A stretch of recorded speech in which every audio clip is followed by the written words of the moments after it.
Hello friends, இன்றைக்கி நம்ம பார்க்க போகிறது சிம்பிளாக என் ஸ்டைலில் ஒரு முட்டை கிரேவி பார்க்கலாமா? வாங்க. இது வந்து உடச்சி ஊற்றின முட்டை கிரேவி பார்க்கலாம். அதுக்கு வந்து 2 பெரிய சைஸ் பெரிய வெங்காயம், நல்ல ஒரு பெரிய சைஸில் இஞ்சி, சின்ன பூண்டுங்கிறனால நான் வந்து 10-20 பல் பூண்டு எடுத்திருக்கேன். 3 பெரிய சைஸ் தக்காளி, புளிப்பு பார்த்து தக்காளி ஆட் பண்ணிக்கோங்க. இதில் வந்து புளிப்பு கம்மியாக இருக்கிறதுனால நான் 3 ஆப்பிள் தக்காளி போட்டிருக்கேன். இதில் வந்து 2 ஏலக்காய், ஒரு சின்னது அந்த ஒரே ஒரு பூ இருக்குல்ல, அன்னாச்சி பூ, அதில் ஒரு இதழ், கொஞ்சமாக கல்பாசி எடுத்திருக்கேன், 2 கிராம்பு, ஒரு சின்ன சைஸ் பட்டை, அரை டீஸ்பூன் ஜீரகம், அரை டீஸ்பூன் சோம்பு எடுத்திருக்கேன். அது பொரிஞ்சு வந்தோடனே இப்போ வந்து பெரிய வெங்காயமும் இஞ்சி பூண்டும் போட்டு வதக்கிக்கலாம். ஓரளவுக்கு நல்லா வதங்கி வந்தோடனே பொடிங்கெல்லாம் ஆட் பண்ணிக்கலாம். பாருங்கள், அதுக்கு வந்து 2 டீஸ்பூன் மல்லிப்பொடி, அரை டீஸ்பூன் வந்து கரம் மசாலா, அரை டீஸ்பூன் சிக்கன் மசாலா, 1.5 டீஸ்பூன் மிளகாப்பொடி, ஒரு பிஞ்ச் மஞ்சள் பொடி போட்டிருக்கேன். அதுக்கப்புறம் நம்ம அந்த 3 தக்காளி வச்சுருக்கோம் இல்லையா, அதுவும் போட்டு கொஞ்சமாக கல்லுப்பு போட்டுக்கலாம். இந்த பொடிங்களை கரியாமல் இருக்கிறதுக்கும் தக்காளி நல்லா மேஷாகி வர்றதுக்கும் கொஞ்சமாக தண்ணி ஊற்றி வதக்கி விட்டு மூடி போட்டு வேக வச்சுக்கலாம். இது நல்லா தக்காளியெல்லாம் நல்லா மேஷாகி வெந்து வந்ததுக்கப்புறமா பாருங்கள், இந்த மாதிரி ஆகணும். நல்லா தக்காளி வந்து என்னோடது வந்து கொஞ்சம் பழுக்காத தக்காளிங்கிறனால மேஷ் ஆகலை. நம்ம கரண்டி வச்சு அழுத்தி அழுத்தி விட்டு நல்லா அதை வந்து தக்காளி நல்லா எல்லாமே நல்லா வதங்கி வந்துருச்சு. பாருங்கள், இந்த ஸ்டேஜில் இருக்கணும். மசாலா எதுவும் கரியாமல் இந்த மாதிரி இருக்கணும். உங்களுக்கு வந்து காரத்துக்கு ஏற்ப மிளகாய் பொடிலாம் சேர்த்துக்கோங்க. அப்புறம் மிக்ஸி ஜாரில் போட்டு அரைச்சி எடுத்துக்கலாம். நல்லா பேஸ்ட்டு மாதிரி அரைச்சி எடுத்துக்கலாம். அவ்வளோதான்.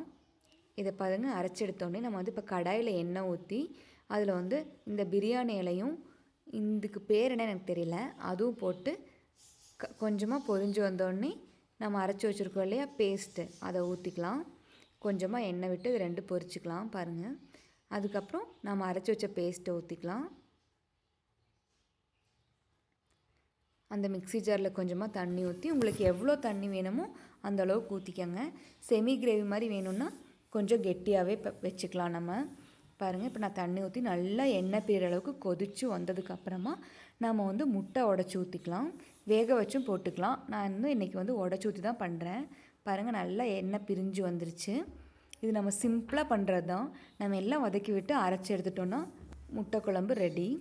பாருங்கள், இந்த மாதிரி நல்லா எண்ணெய் பிரிஞ்சு வந்தோடனே இப்போ வந்து முட்டை உடச்சி ஊற்றிக்கலாம். அந்த பச்சை ஸ்மெல்லாம் போயிடணும். நல்லா கொதிக்கணும் குழம்பு. நான் வந்து இன்றைக்கி 6 முட்டை ஊற்றிருக்கேன். 6 முட்டை உடச்சி ஊற்றி அப்படியே நம்ம வந்து க்ளோஸ் பண்ணி வச்சுக்கலாம். எல்லா முட்டையும் ஊற்றிட்டேன். ஊற்றுனதுக்கப்புறமா நம்ம வந்து மிக்ஸ் பண்ணக்கூடாது. குழம்ப மிக்ஸ் பண்ணாமல் மூடி போட்டு ஸ்லிம்மில் வச்சு மூடி போட்டு ஒரு 10 மினிட்ஸ் to 15 மினிட்ஸ் வேக வச்சுக்கலாம். பாருங்கள், நல்லா குழம்பு கொதிச்சிருச்சு. நான் வந்து இன்றைக்கி மல்லி இலை இல்லை, அதனால் வந்து கசூரி மெத்தி தான் பொடிச்சு போட்டிருக்கேன்.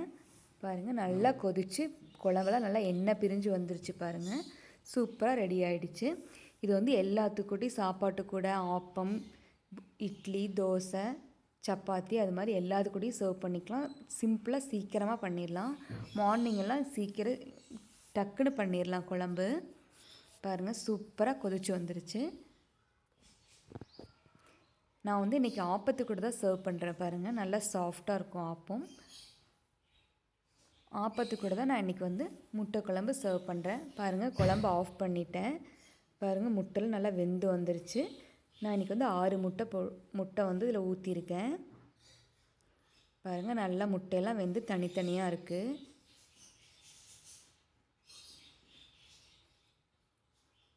கொஞ்சமாக வந்து தேவைப்பட்டால் கொஞ்சமாக நம்ம வந்து சுகர் போட்டோன்னா இனி கொஞ்சம் டேஸ்ட் வந்து எடுத்து கொடுக்கும்.